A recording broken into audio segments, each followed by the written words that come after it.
मेरे हाथ में जायदाद के बंटवारे की वो कागजी रसीद अभी भी थी। वही रसीद जिस पर मेरे दस्तखत से पहले मेरी आंखों से आंसू टपक पड़े थे। मैंने वो दस्तखत किए थे, एक सुकून के साथ, एक पत्र के साथ। मेरा अपना छोटा भाई, जिसे मैं हमेशा ही अपने बच्चों की तरह चाहता था, आज अपने पैरों पर खड़ा हो जाएगा। और जब मैंने अपने हिस्से में से एक बड़ा हिस्सा उसकी दुकान के लिए उसके नाम कर दिया, तो उसने आंखों में नमी लिए हुए कहा, भैया, मैं आपका ये प्यार कभी भी नहीं भूलूंगा। मैंने उसके सिर पर हाथ रखकर कहा, हर्षित, अगर तू कामयाब हो जाएगा तो बस यही मेरी कमाई है। वो दिन शायद मेरी जिंदगी के बहुत ही खूबसूरत और बेहतरीन दिन थे। मैं खुद भी बहुत खुश था। मैंने जो कुछ बचाया उससे एक छोटी सी कपड़े की दुकान खोल ली थी। दुकान भले ही छोटी थी, मगर उम्मीदें बहुत बड़ी थीं। पत्नी ने कहा, इतना पैसा तुमने अपने भाई पर लगा दिया और अब खुद क्या करोगे? मैंने मुस्कुराकर कहा, भलाई से ही तो घर चलता है। पत्नी, बच्चों और अपने परिवार पर लगाया गया पैसा कभी भी बर्बाद नहीं होता। वो फिर बिना कुछ कहे खाना सामने रखकर बैठ गई। मैंने देखा कि उसकी आंखों में एक खामोश सा फक्र था। हम एक ही मोहल्ले में थे, हमारी दुकानें भी एक दूसरे से कुछ दूरी पर थीं। शाम को जब दुकान बंद होती तो हम अक्सर ही चाय वाले के पास बैठकर दिन भर की बातें करते। वो मुझसे राय मशवरा लेता, भैया, आपके एक्सपीरियंस का कोई भी टक्कर देने वाला नहीं है। आप बताइए, अगले महीने दिवाली की तैयारी कैसे की जाए? मैं दिल ही दिल में खुश होता कि वो आज भी मुझे अपना बड़ा मानता है। एक बार की बात है कि मेरी दुकान पर बहुत ज़्यादा भीड़ थी और उसी वक्त हर्षित अपनी दुकान से दो ग्राहकों के साथ निकला। मैंने उसे देखा तो वो मुझे देखकर मुस्कुराया। ग्राहक उससे कुछ पूछ रहे थे। उसने मेरी तरफ इशारा करते हुए कहा, ये मेरे बड़े भैया हैं। इनसे बड़ा सेठ यहाँ पर कोई भी नहीं है। इन्हीं के आशीर्वाद से मैं आज यहाँ तक पहुँचा हूँ। मैंने गर्दन झुका ली, मगर दिल आसमान से भी ऊंचा हो गया था। घर में भी माहौल खुशहाली से भरा रहता था। मेरे दो बच्चे स्कूल जाते, पत्नी सिलाई करती और मैं शाम को सामान लेकर घर आता। हम सब एक साथ मेज पर बैठकर खाना खाते। हमेशा की तरह एक दिन हर्षित मेरे घर आया। मेरे बच्चे दौड़कर उससे लिपट गए। वो उनके लिए टॉफियां और चॉकलेट्स लेकर आया था। बैठते ही वो बोला, भाभी, आपके हाथ के पराठे खाने का दिल कर रहा था। क्या कुछ खाने को मिलेगा? मेरी पत्नी हंसकर किचन में चली गई। हर्षित ने बेंच पर कोनी रखकर कहा, भैया, मैं सोच रहा हूँ कि अगले महीने दुकान में एक और तरह की वैरायटी लेकर आऊं। अगर थोड़ा माल उधार पर मिल जाए तो। मैंने सुनते ही उसकी बात काटी, ले आओ, अगर जरूरत पड़ी तो फिर मैं हूं ना। वो हंस पड़ा, आपके होते हुए मुझे भला किस चीज की फिक्र है? मेरे दिल में कभी कोई शिकायत नहीं आई, ना कोई जलन, ना कोई पछतावा। कभी सोचा भी नहीं कि वो मुझसे ज्यादा कमा रहा है या फिर आगे निकल रहा है। उसकी कामयाबी मेरी खुशी थी। वो जिस रास्ते पर बढ़ रहा था, वो रास्ता मैंने ही तो उसे दिखाया था। उसका हर कदम मेरे सब्र और मेरी प्रार्थना की बुनियाद पर उठ रहा था, और यही बात मुझे सुकून देती थी। लेकिन कहते हैं ना, जिंदगी कब एक जैसी चलती है, और रास्ते में आने वाला अगला मोड़ कौन सा होगा ये किसी को भी नहीं पता होता। एक दिन जब मैं अपनी दुकान पर पहुंचा और शटर ऊपर उठाया तो धुआं मेरे चेहरे से टकराया।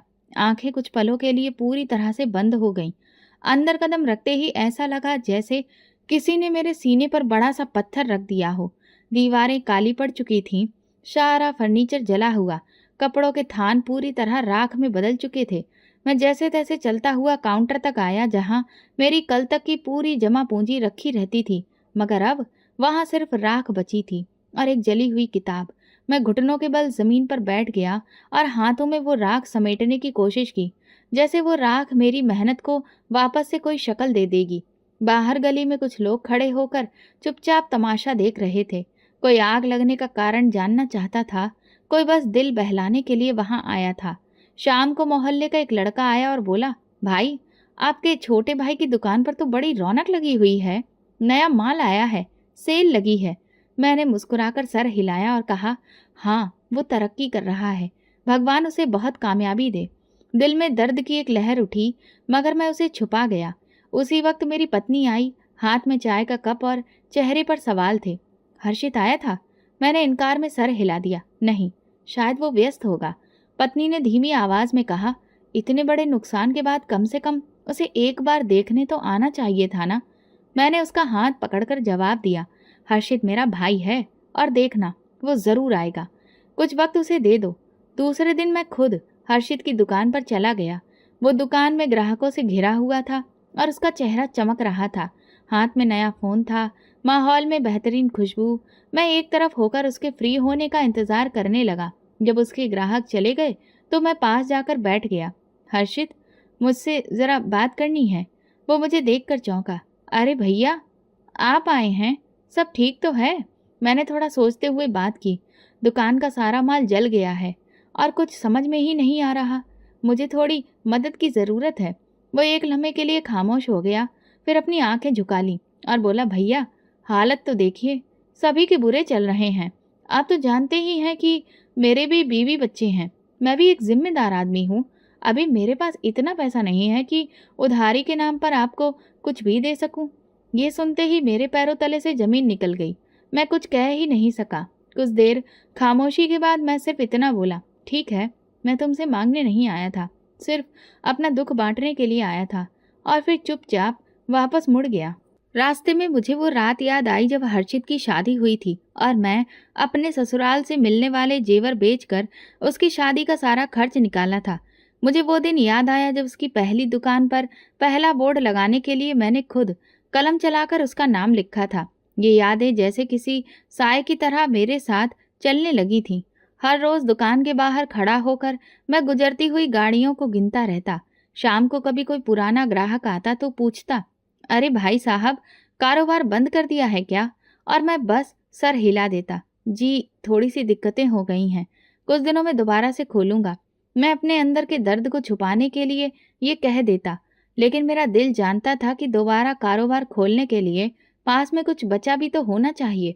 पत्नी ने एक दिन कहा, मैं ऐसा करती हूँ कि सिलाई सेंटर खोल लेती हूँ, जिससे शायद काम ज़्यादा मिलने लगे। लेकिन मैंने उसे मना कर दिया, नहीं, तुम बच्चों की देखभाल करो, अभी थोड़ा वक्त लगेगा, लेकिन सब कुछ संभल जाएगा। लेकिन दिल में एक कमजोरी सी जाग चुकी थी, वो कमजोरी जो सिर्फ अपनों की बेरुखी से पैदा होती है। एक दिन घर के बाहर बैठा था तो एक गाड़ी मेरे सामने आकर रुकी। हर्षित उसमें से उतरा। उसके हाथ में 2 बैग्स थे। ये देखकर मैं खुश हो गया। शायद वो कुछ मेरे लिए लेकर आया हो, या शायद वो अपनी बात पर शर्मिंदा हो। मगर वो बैग्स उठाकर सामने वाले घर की तरफ बढ़ गया। वहां किसी शादी का फंक्शन था। वो अंदर दाखिल हुआ और मैं चुपचाप अपनी खिड़की से उसे देखता रहा। वो मेहमानों से घिरा हुआ था, खूब हंसी मजाक कर रहा था। कभी खाना खाता तो कभी तस्वीर खिंचवाता, लेकिन उसने मेरी तरफ एक बार भी नजर उठाकर नहीं देखा। उसी रात पत्नी ने पूछा, क्या हर्षित आया था? मैंने खामोशी से हाँ में सर हिला दिया। वो कुछ देर तक मुझे देखती रही, फिर पूछा, तो फिर उसने कुछ कहा? मैंने नजरें चुरा ली। नहीं, वो बहुत व्यस्त था, शादी में जा रहा था। ये सुनकर पत्नी ने कुछ भी नहीं कहा, बस चूल्हे की आंच तेज कर दी। कई दिन गुजरे और मेरे अंदर धीरे धीरे खामोशी पकड़ने लगी थी। पहले मैं हर सुबह उम्मीद से उठता था और अब सिर्फ मजबूरी से उठता हूँ। एक दिन बाजार गया कि शायद कोई काम मिल जाए, मगर सब दुकानदारों के पास पहले से ही काम करने वाले लोग थे।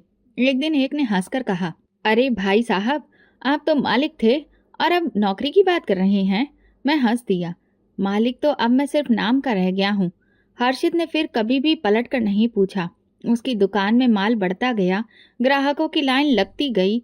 उसके बच्चे नए कपड़ों में स्कूल जाते और मैं रोज अपने बच्चों को पुराने जूते पहनाकर स्कूल भेजता।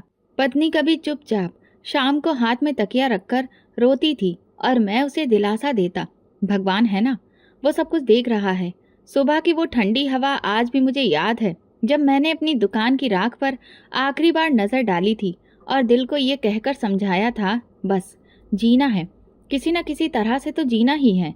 इसी उम्मीद के सहारे मैंने मोहल्ले की एक और दुकान पर काम करने के लिए अर्जी भर दी। दुकान भले ही छोटी थी, तनख्वाह भी मामूली थी, मगर कम से कम इज्जत तो बची हुई थी। दुकान का मालिक संतोष शर्मा नियम का पक्का और सख्त मिजाज, लेकिन इंसाफ पसंद इंसान था। उसने कहा, काम ईमानदारी से करना, मैं तुम्हें कभी भी खाली हाथ नहीं भेजूंगा। मैंने झुकी हुई नजरों से कहा, संतोष साहब, अब काम ही मेरी इज्जत का एकमात्र सहारा है। दिल लगाकर काम करूंगा। दिन भर अपने काम का साथ निभाता और शाम को थका हारा घर आता। पत्नी मेरे लिए पानी का जग रखती और बच्चे दौड़कर मेरा हाथ पकड़ लेते। कुछ महीने ऐसे ही गुजरे। जिंदगी एक ठहराव में दाखिल हो गई थी। एक खामोशी, एक रूटीन जिसमें ना कोई ज़्यादा खुशी थी और ना ही कोई शिकायत। मगर फिर एक दिन जब मैं दुकान की सीढ़ी पर चढ़कर ऊपर सामान निकाल रहा था तो मेरा पाँव अचानक फिसला और मैं ज़मीन पर गिर गया। कंधा जोर से फर्श से टकराया और मेरे बाएं हाथ में ऐसी जलन सी महसूस हुई कि जैसे सारा खून जम गया हो और टांग में तेज दर्द उठने लगा। संतोष साहब दौड़ते हुए आए। अरे भाई, ये तुम क्या कर बैठे? दर्द इतनी तेज थी कि मेरी जुबान ही बंद हो गई। अस्पताल पहुंचे तो डॉक्टर ने 2 वाक्यों में ही अपना फैसला सुना दिया। पैर की हड्डी में काफी चोट लगी है। हाथ की नसें भी बहुत बुरी तरह से दब चुकी हैं। पूरी तरह से ठीक होने में अब वक्त लगेगा। फिलहाल तो ये हाथ काम के काबिल नहीं बचा है। मैं खामोश बैठा सुनता रहा, जैसे किसी और की जिंदगी का फैसला हो रहा हो। संतोष जी ने एक नज़र मुझ पर डाली। अब काम कैसे चलेगा? दुकान का भी तो नुकसान है। मैं कुछ कह न सका। घर लौटा तो पत्नी ने मेरे चेहरे की रंगत देखी और घबरा गई। क्या हुआ? मैंने सिर झुकाया। हाथ मेरा जवाब दे गया है और कुछ दिनों के लिए अब काम पूरी तरह से बंद है। पत्नी ने मेरे जख्मी हाथ को पकड़ा। उसकी आंखों में डर था मगर होठों पर हिम्मत। आप फिक्र मत करिए, कुछ ना कुछ हो जाएगा। फिक्र ना करूं? कुछ दिन की बात होती तो बात अलग थी, लेकिन डॉक्टर ने कहा है कि इसे ठीक होने में काफी वक्त लगेगा। अब कुछ दिनों के लिए तो हम जैसे सांस रोककर जीने लगे थे। बचत पहले ही कम थी और अब दवा और परहेज के खर्चों ने भी सब कुछ खत्म कर दिया था। बच्चे रोटी मांगते तो पत्नी चुपके से कमरे में जाकर आंखें पोंछने लगती।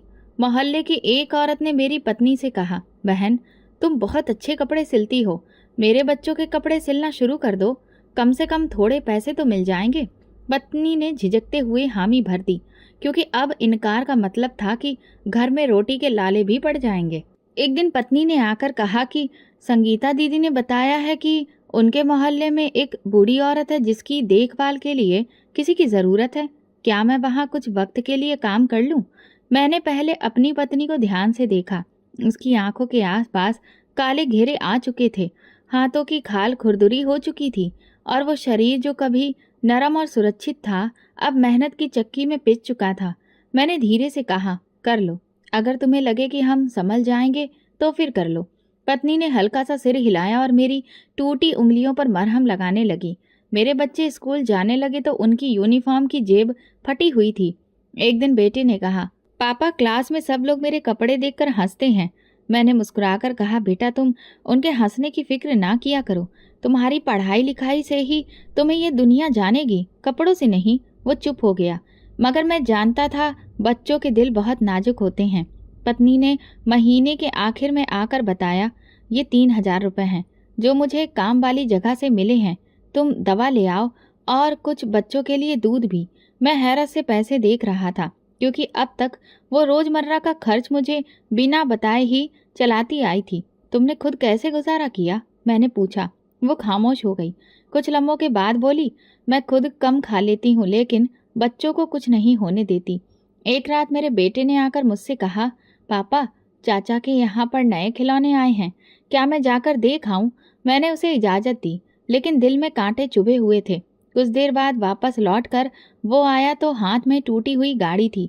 मैंने पूछा, ये कहाँ से आई? उसने कहा, चाचा के बच्चे ने दी है, कहा है कि तुम्हारे पास तो कुछ होता नहीं है, इसलिए इसे ले जाओ। मैं बच्चों को गले से लगा लिया, पर मेरी आंखों से आंसू निकलने लगे। उसने कहा, पापा, क्या मैं कभी नया खिलौना नहीं ले सकूंगा? मैं झूठ बोलकर जवाब दिया, बस तुम भगवान से प्रार्थना करो कि जल्दी ही मैं सब कुछ ठीक कर लूं, फिर मैं तुम्हें सब दूंगा। शाम को मैं छत पर बैठा था। आसमान पर चमकते तारे थे और नीचे मेरी दुनिया अंधेरे में डूबी हुई थी। मैंने ना कोई फरियाद की, न शिकायत, बस दिल में एक सवाल था, भगवान तो मुझे आजमा रहा है, लेकिन सच कहता हूँ अब मुझ में इतनी हिम्मत नहीं है। लेकिन जो भी हो, फिर भी मैं अगली सुबह उठा, क्योंकि मेरे अंदर वो चीज़ अभी भी जिंदा थी, उम्मीद, और शायद वही मेरी आखिरी पूंजी थी। मोहल्ले की गली में आज फिर वही पुराना शोर उठ रहा था, जैसे दुनिया अपनी रफ्तार में बेपरवाह चलती जा रही थी और मेरे जैसे लोग बस एक तरफ दीवार से लगे हुए सांस लेते रहते हों। मैं दरवाजे के पास रखे पुराने तख्त पर बैठा था, वही तख्त जो कई बार टूटा, कई बार उसकी मरम्मत हुई, बिल्कुल मेरी जिंदगी की तरह। पत्नी अंदर चूल्हे पर चाय चढ़ाकर बैठी थी। दूध कम था, पानी ज्यादा, मगर जायका फिर भी हम दिल से महसूस करते थे। मेरे बेटे अभिनव ने धीरे से कहा, पापा, गली वाले राधे शंकर की बेटी ने कहा है कि उनके घर सब्जी बच गई है, क्या हम ले आएं? मैंने बच्चों के सर पर हाथ रखकर कहा, ले आओ बेटा, अगर वो दे रहे हैं तो भगवान की तरफ से ये उपहार समझ लो। पापा, हम हर बार दूसरों के यहाँ का बचा हुआ ही क्यों खाते हैं? उसका सवाल मेरे दिल में कहीं चुभ गया, मगर मैंने होठों पर मुस्कुराहट सजाई। बेटा, जो भी खाने को मिले वो भगवान का आशीर्वाद होता है, मांगने में शर्म नहीं, छीनने में होती है। वो रात हमने एक बारात में बची हुई सब्जी से सूखी रोटी नरम करके खाई। अभिनव और छोटी बेटी पूजा ने खाने के बाद भगवान को धन्यवाद दिया, बिल्कुल वैसे ही जैसे मैंने उन्हें सिखाया था। पत्नी ने खामोशी से बर्तन समेटे और कमरे के कोने में बैठ गई। शायद सोच रही हो कि कल का नाश्ता कैसे बनेगा। मैं उनकी तरफ देखकर बोला, तुम लोग फिक्र मत करो, शायद कल कोई दरवाजा खुल जाए। उसने धीरे से कहा, अब दरवाजे कम, दीवारें ज्यादा दिखाई देती हैं। अगले दिन हर्षित आया। वह हमेशा की तरह गाड़ी से उतरा। उसके जूते चमक रहे थे, महंगा सूट पहने था और हाथ में मोबाइल था। मेरी पत्नी ने धीरे से मुझे कंधा हिलाकर कहा, लगता है भैया आए हैं, शायद कुछ मदद ही कर दें। मैं दरवाजे पर गया तो हर्षित ने मुस्कुराते हुए कहा, कैसे हैं भैया? मैंने कहा, ठीक हूँ, बस जैसे भी है जिंदा हैं। ये रख लीजिए, शायद कुछ काम आ जाए। उसने 500 रुपये पकड़ाए। और हाँ, कोशिश करिए कोई मजदूरी वगैरह पकड़ने की, सारा दिन बैठे रहने से कुछ भी हासिल नहीं होगा। मैंने कुछ नहीं कहा, बस वो एक नोट जेब में रख लिया और दरवाज़ा खोलकर उसे विदा कर दिया। पत्नी ने पूछा, क्या कुछ कहा उन्होंने? मैंने सिर झटका, बस वही मामूली बातें और कुछ रुपए दिए। पत्नी कुछ कहे बिना किचन में चली गई। रात को मैंने सोचा कि शायद मुझे कोई छोटा सा काम मिल सकता है जो बैठकर किया जा सकता है।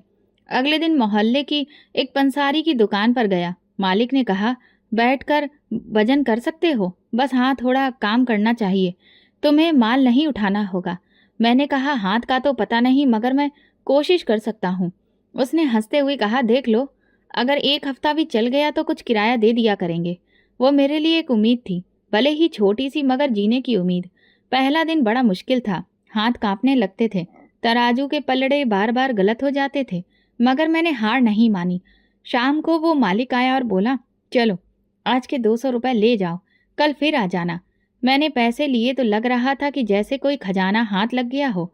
घर आकर पत्नी को दिए तो उसने मेरी तरफ देखा, फिर धीरे से बोली, तुम सच में हाथों से नहीं हिम्मत से काम करते हो।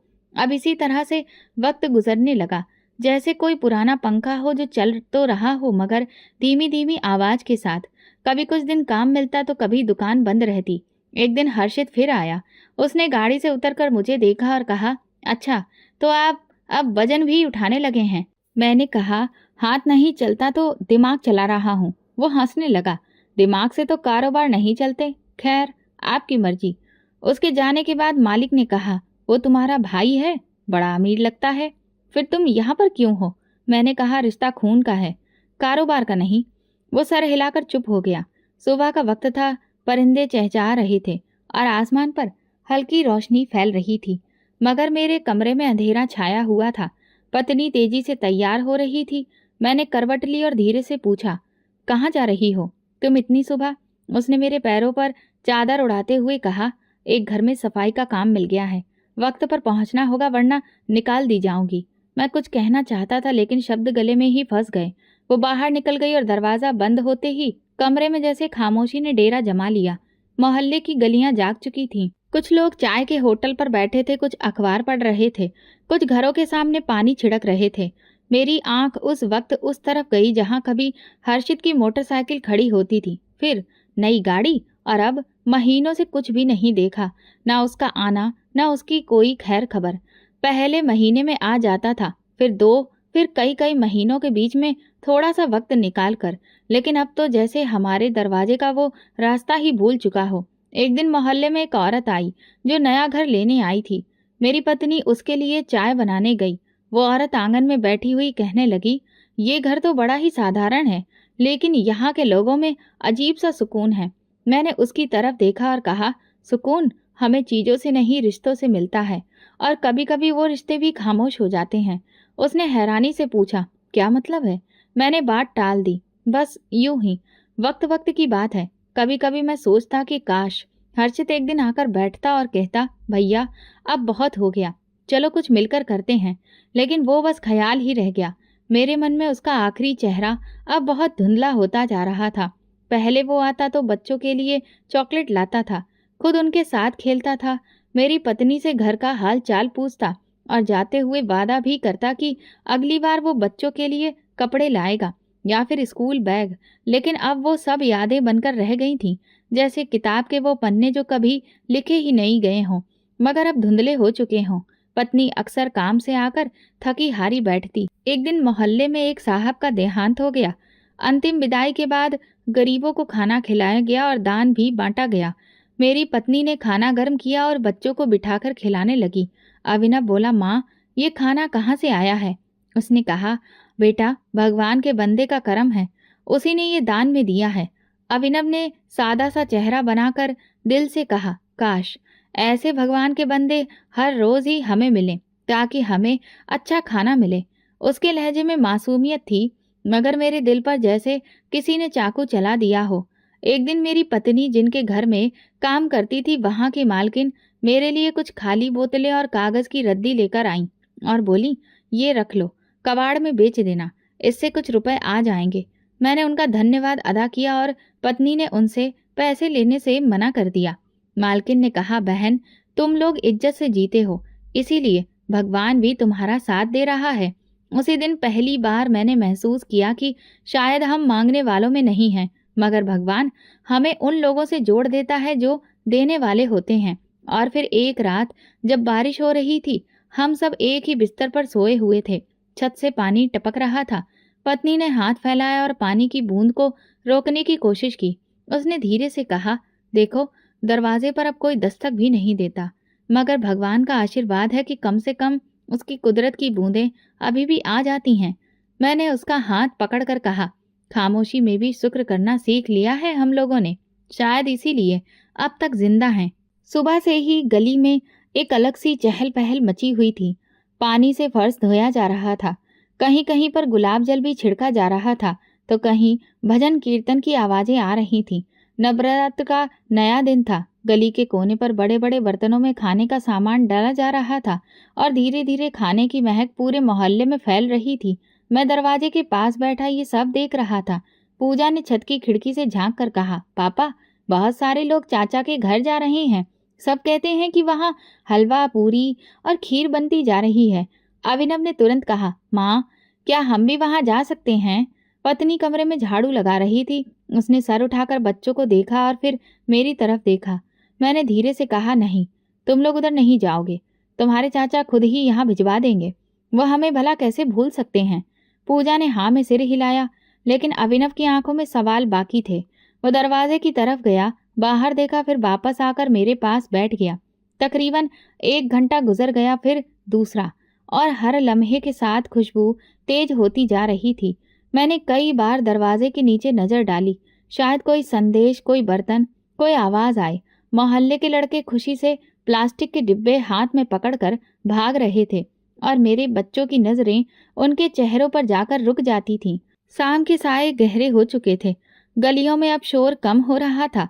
मोहल्ले के लोग खाने के बाद ढक्कन उतारने लगे थे और मैं अपनी तन्हाई और खामोशी के साथ वहीं बैठा था, जहां पर सारा दिन बच्चों की उम्मीदें और पत्नी का सब्र एक खामोश लकीरें खींचकर गुजर चुकी थी। दीवार से टेक लगाकर बैठे बैठे मेरी कमर में दर्द हो चुका था, मगर मेरे अंदर की उलझन उससे कहीं ज्यादा तकलीफ दे रही थी।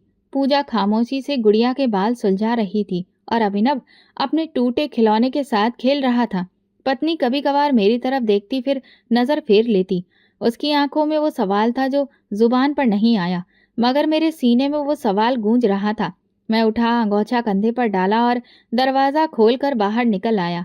पत्नी पीछे से बोली, कहाँ जा रहे हो? मैं बिना रुके बिना मुड़े कहा, बस एक चक्कर लगाकर आता हूँ, थोड़ा दिल घबरा रहा है। वो जानती थी कि मैं कहाँ जा रहा हूँ, लेकिन चुप रही। गली में आकर मैंने धीरे धीरे कदम उठाए। अपने ही भाई के दरवाजे की तरफ जा रहा था, वो दरवाजा जिस पर कभी मैं खुद छत बनवाए था, जिसकी ईंटों में मेरे पसीने की नमी थी। आज उस दरवाजे पर उम्मीद लेकर आना जैसे अपना अक्स किसी और आईने में तलाश करने के जैसा था। जब मैं गेट के पास पहुंचा तो बाहर एक नौजवान चौकीदार खड़ा था, जिसे मैंने पहले कभी भी नहीं देखा था। मैंने कहा, हर्षित अंदर है, मैं उसका भाई हूँ। वो एक लम्हे को मुझे देखता रहा, फिर कहने लगा, साहब अभी व्यस्त हैं, अभी मेहमान आए हुए हैं। मैंने नरमी से कहा, बस उनसे जाकर एक बार कहो कि बड़े भैया आए हैं, थोड़ा सा वक्त चाहिए। वो अंदर गया और मैं दरवाजे पर खड़ा होकर अंदर से आती आवाजें सुनता रहा। कभी किसी बच्चे की हंसी गूंजती तो कभी किसी औरत की चहक, बर्तनों की खनक और खुशबू जो इस बात की घोषणा कर रही थी कि अंदर दावत का माहौल बना हुआ है। थोड़ी देर के बाद गेट खुला और हर्षित खुद बाहर आया। उसने मुझे देखा, माथे पर शिकन आ गई, जैसे मेरी मौजूदगी से वो परेशान हो गया हो। मैंने जल्दी से कहा, हर्षित, बस वो ये कह रहा था कि थोड़ा सा खाना बचा हो तो दे दो बच्चों के लिए। सारा दिन हो गया लेकिन उन्होंने कुछ भी नहीं खाया है। मेरी आवाज़ बहुत ही नरम थी मगर मेरे शब्द सीधे थे। उसने मुझे सर से लेकर पाँव तक देखा। मैंने उसकी निगाहों में हैरत, झिझक और नाशुक्राना सब कुछ देख लिया।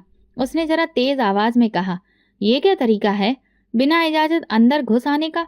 चौकीदार ने कुछ भी नहीं कहा तो मैं क्या? अंदर मेहमान बैठे हुए हैं और तुम जानते हो कि यहाँ किस किस का आना जाना है? मेरे पैर जमीन में जैसे गड़ गए। मैंने पलकें झुका ली मगर अंदर का तूफान मेरी आवाज में थरथरा रहा था। मैंने सिर्फ इतना कहा, मैं तो बस बच्चों के लिए कुछ चाहता था, कुछ मांग नहीं रहा। उसने नागवारी से हाथ उठाया, अभी कुछ भी नहीं बचा है, हम सब बांट चुके हैं और आइंदा अगर आना हो तो पहले जानकारी देकर आया करिए। और फिर वो वापस मुड़ गया। दरवाज़ा अंदर से बंद हुआ और मैं वहीं खड़ा रह गया। गेट की आवाज़ जैसे मेरे दिल पर लगी हो। मैं पीछे मुड़ा, खाली सुनसान गली के नुक्कड़ पर जाकर रुक गया। मेरे पैरों से जैसे ताकत ही निकल चुकी थी जिससे मैं घर वापस जा सकूं। चेहरे पर मिट्टी थी, दिल पर बोझ और कंधों पर वो नजरें शर्मिंदगी की जो कोई देखता भी नहीं मगर अपने वजूद पर महसूस होती हैं। कुछ दूरी पर बच्चों का एक ग्रुप दान किए जाने वाले बर्तन हाथों में लिए हंसी मजाक में व्यस्त था। किसी ने पुकार कर कहा, चाचा आप भी लेते जाइए, बहुत कुछ बचा है अंदर। मैं हल्की सी मुस्कान के साथ हाथ उठाकर मना कर दिया, जैसे कहना चाहता हूं कि मेरी भूख मेरी इज्जत से बड़ी नहीं। गली के कोने में एक पुराना लोहे का बेंच पड़ा था। मैं वहीं जाकर बैठ गया। मेरे दाएं हाथ में कपकपी थी जो रुकने का नाम नहीं ले रही थी। कुछ देर खामोश बैठा रहा, फिर आसमान की तरफ देखा, इस उम्मीद पर कि शायद वहां से कोई रहम खा ले। आसमान पर हल्के बादल थे, जैसे भगवान का आशीर्वाद बरस रहा हो। मैंने दोनों हाथ उठाए जो कभी अपने भाई को संभालने के लिए थामे थे। आज वो खाली और कांपते हुए आसमान की तरफ ऊंचे उठ रहे थे। हे भगवान, अगर तेरा दिल थोड़ा सा भी बड़ा है तो मेरे लिए ना सही लेकिन मेरे बच्चों के लिए कुछ कर दे।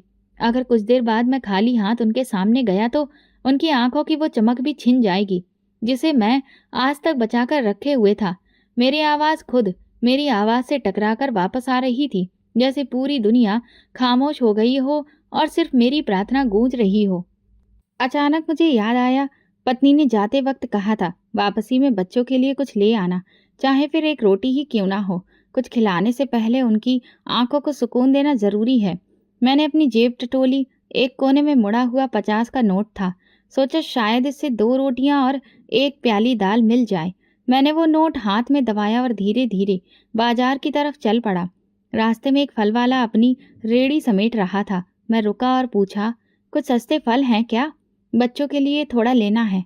उसने मेरी तरफ देखा। उसकी नज़र फटे जूते, मैले कुर्ते और खाली थैले पर पड़ी जो मैंने अपने कंधे पर लटकाया हुआ था। उसने कहा, चाचा थोड़े से केले बचे हैं, ले लीजिए, पैसे बाद में दे देना। मैंने इनकार किया, नहीं बेटा, आज सिर्फ उतना है जितना दे सकूं। उसने 3 केले मेरे थैले पर रख दिए और कहा, ये आपके लिए हैं, भगवान से प्रार्थना करिएगा। मैंने हाथ उठाकर कहा, बेटा भगवान तो वही है जो हमें वो दे जो हम कभी मांग भी नहीं सकते। रोटी वाले के पास पहुंचा तो 2 रोटियां ली और एक छोटी सी प्याली में चने लिए। अब थैला मेरे हाथ में थोड़ा वजनी था मगर दिल में अभी भी हल्कापन महसूस हो रहा था कि क्या बच्चों की आंखों के सवाल खत्म होंगे या फिर और बढ़ जाएंगे। घर पहुंचा, दरवाजा धीरे से खोला। कमरे में हल्की रोशनी थी। बच्चे अभी भी जाग रहे थे। पूजा दुपट्टा ओढ़कर गुड़िया के साथ खेल रही थी। अभिनव खिड़की के पास बैठा बाहर झांक रहा था। मुझे देखकर दोनों भाग कर आए। पापा आप आ गए, चाचा ने कुछ दिया? मैंने उनके चेहरे को देखा और कहा, नहीं बेटा, चाचा नहीं मिले। लेकिन भगवान ने किसी और को हमारे लिए भेज दिया। देखो, रोटी, चने और ये क्या, केले भी। बच्चों की आंखों में हैरत उभर आई, जैसे इस मामूली खाने में उन्हें वो खुशी दिख गई हो जिसके बारे में उन्होंने सारा दिन बैठकर सोचा था। पत्नी ने चुपचाप बर्तन रखे पानी दिया और मेरे पास आकर धीरे से बोली, तुम भगवान से प्रार्थना करने गए थे ना? देखा, उन्होंने तुम्हारी सुन ली। मैंने पत्नी की तरफ देखा। उसकी आंखों में अभी भी नमी थी, पर उस नमी के पीछे शुक्र छिपा था। मैंने बच्चों को रोटी के टुकड़े परोसे और कहा, आज जो मिला है वो सिर्फ खाना नहीं, हमारी प्रार्थनाओं का जवाब है। वो रात हमने छोटे बर्तनों, साधारण रोटी और टूटे हुए लम्हों के साथ गुजारी, मगर मेरे दिल में एक सुकून था। जो कुछ भी था वो हमारे नसीब का था, किसी और का नहीं। और मैं जानता था वो भगवान जिससे मैंने आज प्रार्थना मांगी है, उसने सुन ली है। ये बस शुरुआत है। मेरे भगवान के कर्म की बारी अभी बाकी है। अभी मैं गली का दूसरा मोड़ भी पार नहीं कर पाया था कि पीछे से एक भारी मगर जानी पहचानी लहजे की आवाज सुनाई दी, जिसने मेरा नाम पुकारा, अमित बेटा। मैं रुक गया। पलटकर देखा तो एक बुजुर्ग आदमी सफेद धोती कुर्ते में खड़े थे। उनके हाथ में एक छड़ी थी और दूसरे हाथ से मेरी तरफ इशारा करते हुए वे तेजी से पास आ रहे थे। उनके चेहरे पर हैरत, खुशी और एक अजीब सी चमक थी। मैं हैरान होते हुए उन्हें पहचानने की कोशिश कर रहा था, मगर मन खामोश था, जैसे याददाश्त की परत पर उनकी तस्वीर धुंधली हो चुकी हो। वो बिल्कुल मेरे पास आकर रुके और बिना कुछ कहे मुझे अपने सीने से लगा लिया। उनका हाथ मेरे सिर पर फिरा और फिर वो धीरे से बोले, मैं जानता था कि तुम कहीं न कहीं जरूर मिलोगे। तुम मुकेश के बेटे हो ना? मैं उसे कैसे भूल सकता हूँ? मैं थोड़ी झिझक के साथ सिर हिलाने लगा। जी हाँ, मैं उनका ही बेटा हूँ। लेकिन आप? उन्होंने मेरी बात काटते हुए कहा, अरे मैं रामदीन हूँ, तुम्हारे पापा का साथी। हम दोनों सऊदी अरब में एक साथ काम करते थे। जब मेरा हाथ जल गया था और सबने मुंह मोड़ लिया था, तब तुम्हारे पापा ने ही मेरी देखभाल की थी, नौकरी भी दिलवाई और वतन वापस आने का बंदोबस्त भी किया। तुम्हारे पापा इंसान नहीं, फरिश्ते थे बेटा। मेरे लिए ये सब कुछ किसी सपने से कम नहीं था। मैं भी उनके चेहरे को अब ध्यान से देख रहा था, जो अजनबी होने के बावजूद एक अपनापन और सुकून दे रहा था। उन्होंने अपनी छड़ी जमीन पर टिकाई और जेब में हाथ डालकर एक लिफाफा निकाला। ये कुछ पैसे हैं, तुम्हें जरूरत होगी। मैंने सुना है तुम्हारी तबीयत भी खराब रहती है और बच्चे भी छोटे छोटे हैं। मेरे पास सब कुछ है, सिर्फ अपना कहने वाला कोई नहीं है। मैंने लिफाफे की तरफ नहीं देखा, बस धीरे से कहा, चाचा, ये सब अचानक, मैं समझ नहीं पा रहा। वो मुस्कुराने लगे। जब जिंदगी तुम्हें बेयकीनी देती है तो भगवान भरोसा करने का सामान भेज देता है। मैं तुम्हें एक अवसर देना चाहता हूँ। मेरे पास एक छोटा सा कारोबार है, गाड़ियों के पार्ट्स का। मैं विदेश से आकर यहाँ काम शुरू किया था। अब भगवान की दुआ से ठीक ठाक चल रहा है, लेकिन उसे संभालने वाला कोई नहीं है। मेरी पत्नी का देहांत हो चुका है और औलाद भी कोई है नहीं। मैं चाहता हूँ कि तुम मेरे साथ रहो, सारा काम सीखो और फिर उसे संभालो। मैं कुछ बोल ही नहीं पाया। मेरी बैसाखी अभी भी मेरे हाथ में थी और जैसे मेरा पूरा वजूद उसी पर टिका हुआ था। रामदीन चाचा ने मेरी झिझक देखकर वो बैसाखी पकड़ी और कहा, बेटा, मैं तुम्हारा इलाज भी करवाऊंगा, सिर्फ शरीर का नहीं, दिल का भी। तुम बहुत कुछ झेल चुके हो, अब वक्त है कि तुम समझो। अब दर्द नहीं, अवसर तुम्हारा इंतजार कर रहा है। मैंने नजरें झुका ली। दिल में कुछ टूटकर आंसू उभरने लगे थे, लेकिन आंखों से निकलने की उन्हें इजाजत नहीं थी। मैंने धीरे से कहा, चाचा, आप तो मुझे कहीं और ही ले जा रहे हैं। मैं कुछ भी नहीं जानता, ना कारोबार, ना हिसाब किताब। चाचा कहने लगे, तो क्या हुआ? तुम्हें मेहनत करना तो आता है ना? बस, हर काम में मेहनत ही सब कुछ सिखा देती है, और जिसके पास दुआ हो उसे रास्ता दिखाने वाला भी भगवान भेज देता है। इसके बाद हम दोनों गली के किनारे बैठ गए।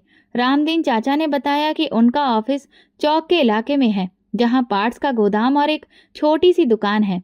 उन्होंने कहा, तुम्हें मैं सब कुछ सिखा दूंगा, हर चीज बारीकी से, बस तुम्हारी नीयत साफ होनी चाहिए। मैंने सर हिलाया। मेरी नीयत में सिर्फ एक इच्छा है कि मेरे बच्चे कभी भी मेरी तरह किसी भी चीज के मोहताज ना हो। उन्होंने मेरा कंधा थपथपाया और कहा, बस यही नीयत तो काफी है।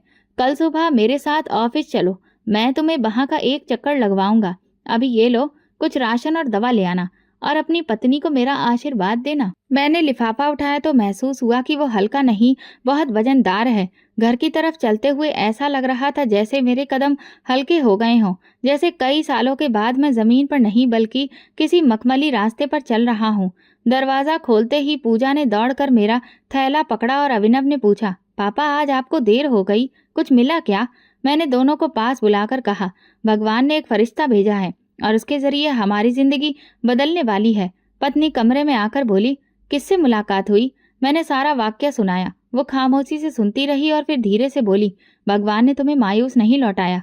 मैंने रात को जो प्रार्थना की थी वो शायद आज भगवान ने कबूल कर ली है। मैंने लिफाफा खोला, उसमें नकद रकम के अलावा एक विजिटिंग कार्ड भी था, 2 दवाइयों की पर्ची और एक भगवान की तस्वीर थी। उस पर लिखा था, जो भगवान पर भरोसा करे बस उसके लिए ही काफी है। उस रात हमारे घर में चूल्हा भी जला और आंखें भी भीगी, मगर इस बार खुशी के आंसुओं से, और मेरे दिल से पहली बार बरसों बाद एक सुकून के साथ प्रार्थना निकली। अगली सुबह सूरज जरा हल्का सा लग रहा था, न बहुत चमकदार ना ही धुंधला, बस सुकून देने वाला, जैसे कुदरत खुद किसी नई शुरुआत की इजाजत दे रही हो। मैं वक्त से पहले तैयार होकर बैठ गया। पत्नी ने मेरे कपड़े धोकर प्रेस कर दिए थे। वे थोड़े पुराने थे मगर आज उनमें भी एक नई ताजगी महसूस हो रही थी। अभिनव मेरे जूते साफ कर रहा था और पूजा मेरे बैग में पुरानी कलम रख रही थी, जैसे कि मेरे स्कूल का पहला दिन हो। पत्नी ने मुझे दहलीज पर विदा करते हुए सिर्फ इतना कहा, सही से जाइएगा और अपना ध्यान रखना, और हमेशा याद रखना कि अब तुम अकेले नहीं हो, तुम्हारे पीछे भगवान का आशीर्वाद है। रामदीन चाचा वक्त पर अपनी गाड़ी लेकर आए। जब मैं गाड़ी में बैठा तो पहली बार मेरे दिल ने किसी सवारी में बहुत सुकून सा महसूस किया। रास्ते में उन्होंने बताया, ये कारोबार मैंने 10 साल पहले शुरू किया था। पहले एक छोटी सी जगह थी, अब 3 गोदाम हैं, लेकिन हमेशा एक बात की कमी रही, भरोसे के काबिल कोई इंसान, और आज मैं चाहता हूँ कि वो कमी खत्म हो। मैं थोड़ा रुककर बोला, चाचा मुझे आप पर पूरा भरोसा है, लेकिन मैं सिर्फ ये कहना चाहता हूँ कि मैं अभी सीखने वाला हूँ, मुझे ज़्यादा जानकारी नहीं है, इसीलिए कोई बड़ी जिम्मेदारी नहीं ले सकता। उन्होंने मुस्कुराकर कहा, बेटा सीखने वाले ही तो सबसे बेहतर होते हैं, जो पहले से सब कुछ जानते हैं वे कुछ नया नहीं सीखते। हम चौक के पास एक शांत इलाके में पहुंचे। वहां 1-2 मंजिला बिल्डिंग बनी थी, नीचे शोरूम और साथ ही एक गोदाम। अंदर दाखिल हुए तो 3 कर्मचारी व्यस्त थे। एक रसीद लिख रहा था, दूसरा पार्सल बना बनाकर दे रहा था और तीसरा किसी ग्राहक से बात कर रहा था। रामदीन चाचा ने सबको मेरे बारे में बताया। ये अमित है, मेरे साथ काम करेंगे, इनसे सीखना भी है और इनकी इज्जत भी करनी है। दिन की शुरुआत साधारण मगर जरूरी कामों से हुई। मैंने रसीद चेक की, पार्ट्स की लिस्ट देखी, स्टॉक के बारे में जानकारी ली। ये सब कुछ मेरे लिए नया था, लेकिन अंदर से कुछ कह रहा था, यही मेरा रास्ता है। चाचा वक्त वक्त पर मेरे कंधे पर हाथ रखते और कहते, अमित ये देखो, ये क्लच प्लेट है और ये इसका वेरिएंट, याद रखो हर पार्ट की एक उम्र होती है, जैसे इंसान की। अगर इसकी ठीक से देखभाल करो तो ये देर तक साथ देता है। दोपहर को ऑफिस में साधारण खाना खाया, 2 रोटियां, 1 सब्जी और दही। चाचा ने मेरे साथ ही खाया, बराबर बैठकर, जैसे कि कोई फर्क ही ना हो। मैंने पूछा, आप तो मालिक हैं, आपके ऑफिस में खाने का अलग इंतजाम होना चाहिए। वो हंसकर बोले, अमित मेरे गुरु ने कहा था, अगर तुम अपने कर्मचारियों के साथ बैठकर खा नहीं सकते तो तुम मालिक नहीं, अपने गुरूर के गुलाम हो। 2 दिन बाद उन्होंने मुझे दिल्ली के एक मशहूर बाजार में भेजा। वहां कुछ खास पार्ट्स खरीदने थे। पहली बार मुझे अकेले भेजा गया था। रास्ते में एक लम्हे को घबराहट हुई, अगर कोई सवाल कर दे तो मैं क्या जवाब दूंगा। मगर फिर मन में पत्नी की बात गूंजी, तुम अब अकेले नहीं हो। मैंने गहरी सांस ली और खुद को भरोसा दिलाया, नहीं मैं ये कर सकता हूँ। बाजार पहुंचकर जब मैंने सप्लायर से बात की, रसीद ली, माल चेक किया तो उसकी नजरें बदल गईं। उसने पूछा, क्या आप नए हैं? मैंने कहा जी, मगर अब धीरे धीरे सब कुछ सीख जाऊंगा। उसने मुस्कुराकर हाथ बढ़ाया, बहुत अच्छा अमित जी। शाम को जब मैं वापस ऑफिस पहुंचा और सब कुछ रिपोर्ट बनाकर पेश किया तो रामदीन चाचा ने मेरे सिर पर हाथ फेरा और कहा, बेटा ये सफर अब तुम्हारा है और मैं तुम्हारे साथ हूँ। 15 दिन के बाद उन्होंने मेरा इलाज शुरू करवाया, एक प्राइवेट हॉस्पिटल में। फिजियोथेरेपी, दवा और बताया हुआ परहेज। डॉक्टर ने कहा, अमित जी अगर आप नियम से आते रहे तो 6 महीने में आप दोबारा पूरी तरह से चलने फिरने के काबिल हो जाएंगे। मैंने वो बात सुनी तो मुझे लगा जैसे किसी ने मुझे नई टांगे दे दी हों। मैंने आंख बंद करके भगवान को धन्यवाद कहा, ये सब तुमने ही किया है। घर वापस आया तो पत्नी ने देखा कि मैं थोड़ा तेज चल रहा हूँ तो वो खुश हो गई। बच्चों को मैंने बताया, तुम्हारे पापा का इलाज शुरू हो गया है। तो अविनव बोला, फिर तो हम दौड़ लगाएंगे पापा। मैंने हंसकर कहा, हाँ बेटा, और पापा तुमसे दौड़ में हार भी सकते हैं। वो रात हमने हंसी में गुजारी, रोशनी के साथ, उम्मीद के साथ। पत्नी ने खाने में सबके लिए कुछ खास बनाया। अविनव भगवान को धन्यवाद देते हुए बोला, भगवान जी, पापा को जल्दी ठीक कर देना, हमें उनके साथ घूमने जाना है। मैं उस वक्त खामोश रहा, सिर्फ सबको देखता रहा। दिल में सोचता रहा, ये सब कुछ मुमकिन हुआ सिर्फ एक पुरानी प्रार्थना, एक अजनबी का भरोसा और मेरे भगवान की रहमत से। अगले दिन रामदीन चाचा ने मेरे हाथ में ऑफिस की अलमारी की चाबी दी। बोले, ये तुम्हारी है, इसमें रोजमर्रा के कागजात होंगे और कल से ही तुम इनका हिसाब रखोगे। अब तो मेरे पार्टनर हो, सिर्फ तनख्वाह लेने वाले नहीं।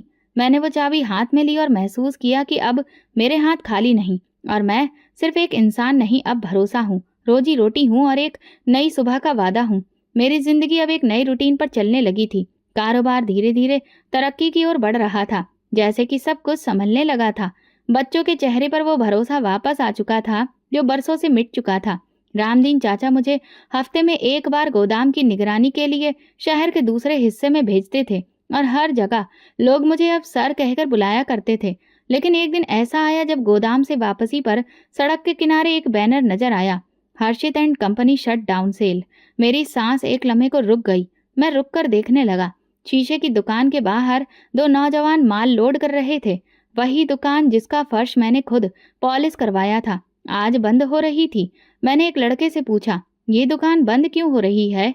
उसने लापरवाही से कहा, कुछ महीनों से किराया नहीं दिया गया, मालिक ने कब्जा वापस ले लिया। मेरी समझ में सब कुछ आने लगा था।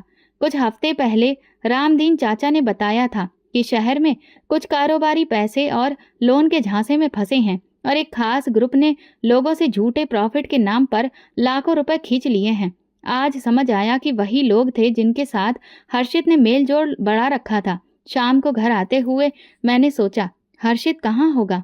क्या वो अभी भी उन्हीं लोगों के साथ है? क्या उसे खबर है कि वो किन हाथों में खेल रहा था?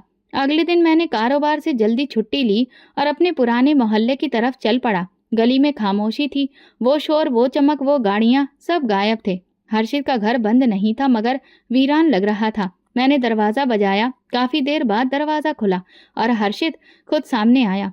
वही चेहरा, लेकिन अब आंखों के नीचे हल्के काले घेरे थे, बाल बिखरे हुए, कमीज अजीब सी अस्त व्यस्त। मुझे देखकर वो एक लम्हे को रुका, जैसे याद करने की कोशिश कर रहा हो कि मैं कौन हूँ। मैंने कहा, हर्षित, मैं अमित हूँ। उसकी आंखें नम होने लगी, लेकिन वो अपने दुख को काबू कर गया। आइए अंदर। मैं अंदर गया तो घर की हर चीज बिखरी हुई थी। सोफे पर कपड़े, मेज पर बिना पढ़े हुए कागज और किचन से जलते हुए आटे की बू आ रही थी। मैंने नरमी से पूछा, क्या हुआ? वो थोड़ी देर चुप रहा, फिर धीरे से बोला, सब खत्म हो गया भैया। जिन पर भरोसा किया था वही धोखेबाज निकल गए, जिनके साथ उठना बैठना था वही हंसी मजाक में सब कुछ ले गए। मैंने उसके कंधे पर हाथ रखा। कर्जा हो गया? उसने सर हिलाया। कर्जा, बैंक, 2 प्राइवेट फाइनेंसर और एक दुकान का किराया, सब कुछ दबाव में है। मैं थोड़ी देर के लिए आंखें बंद की और सिर्फ इतना कहा, अब पछताने का वक्त नहीं है, संभलने का वक्त है। अगर तुम चाहो तो मैं रामदीन चाचा से बात कर सकता हूँ। वो चौंक गया। तुम मेरे लिए? इतने साल बाद? मैं मुस्कुराकर बोला, रिश्ते वक्त से नहीं, दिल से जुड़ते हैं। हर्षित को मैंने अगले हफ्ते ऑफिस बुलाया। रामदीन चाचा ने थोड़ी हैरत से देखा, मगर मेरी बात पर उन्होंने तुरंत हामी भर दी कि हर्षित भी 1 हफ्ते के लिए बाद और ट्रेनिंग के लिए हमारे साथ काम करेगा। पहले दिन वो हिचकिचाया, नजरें चुराई, फाइलें उलट पुलट की, लेकिन मैंने उसे अकेला नहीं छोड़ा। दोपहर के वक्त जब हम एक सप्लायर के पास बैठे थे, हर्षित ने कहा, तुम्हारे साथ बैठकर मुझे लगता है जैसे सब कुछ दोबारा मुमकिन है। मैंने जवाब दिया, मुमकिन हमेशा होता है, बस हम खुद यकीन छोड़कर बैठ जाते हैं। घर वापस आकर मैंने बच्चों को बताया कि चाचा आज मेरे साथ ऑफिस गए थे। पूजा ने खुश होकर कहा, अब हम उनके घर जा सकते हैं? पत्नी ने धीरे से पूछा, क्या सच में? मैंने कहा, वो वापस आ रहा है।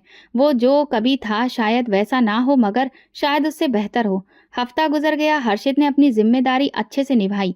रामदीन चाचा ने कहा, अमित, अगर ये आदमी तुम्हारे जैसा बन जाए तो मैं इसे भी रख लूंगा। मैंने कहा, चाचा ये पहले मेरा भाई है, बाद में कर्मचारी। कुछ दिनों के बाद मैंने हर्षित को एक छोटे प्रोजेक्ट का इंचार्ज बनाया। पार्ट्स की एक खास खेप बैंगलोर भेजी जानी थी। उसने सारी तैयारियां खुद की, खुद लिस्ट बनाई, कीमतों का हिसाब किया और पहली बार अपने काम पर गर्व महसूस किया। जब माल वक्त पर पहुंचा तो सप्लायर ने रामदीन चाचा को फोन करके तारीफ की। चाचा ने मेरी तरफ देखकर कहा, लगता है खून को पहचानने की तुम्हारी सहूलियत अभी भी जिंदा है। हर्षित रोज मेरे साथ खाना खाता, ऑफिस में सबसे नरम लहजे में बात करता और कभी कभी चुपके से मेरे बच्चों के लिए कुछ ले आता। एक दिन अभिनव बोला, पापा चाचा ने आज मुझे नई चप्पल दिलाई है। मैंने मुस्कुराकर पत्नी की तरफ देखा। पुराना रिश्ता शायद नया हो रहा है, लेकिन मैं जानता था कि इस रिश्ते में अभी बहुत कुछ छुपा है, बहुत सी बातें अनकही हैं। एक दिन शाम को मैं और हर्षित ऑफिस की छत पर बैठे थे। सूरज ढल रहा था। मैंने कहा, हर्षित याद है जब तुम पहली बार दुकान खोलने जा रहे थे? वो हंसकर बोला, याद है। तुमने कहा था कि खुद आगे बढ़ो, पीछे देखोगे तो लड़खड़ा जाओगे। मैंने कहा, आज अगर पीछे देखो तो क्या दिखाई देता है? उसकी आंखों में नमी आ गई। एक भाई जिसे मैं खो चुका था, मगर जिसे मैंने दोबारा पा लिया था। मैंने कुछ भी नहीं कहा, बस उसके कंधे पर हाथ रखा और आसमान की तरफ देखने लगा। वही आसमान जो हर बार गवाह बनता है। मैं जानता था जख्म अब ढक लिए गए हैं, सिर्फ निशान रह गए हैं। अगर अब वही निशान रास्ता दिखाएंगे, क्योंकि खून आखिर खून ही होता है। और रिश्ते, वो तो साए की तरह होते हैं, कभी कमजोर पड़ जाते हैं मगर धूप जाते ही साथ चलने लगते हैं, खामोशी से, बर्दाश्त से और मोहब्बत से। तो दोस्तों, अगर आपको हमारी कहानी पसंद आई हो तो कमेंट करके ज़रूर बताएं। वीडियो को लाइक करें और ज़्यादा से ज़्यादा शेयर करें। अगर आप चैनल पर नए हैं तो सब्सक्राइब जरूर करें और नोटिफिकेशन बेल दबाएं ताकि अगली अपडेट सबसे पहले आपको मिले। धन्यवाद।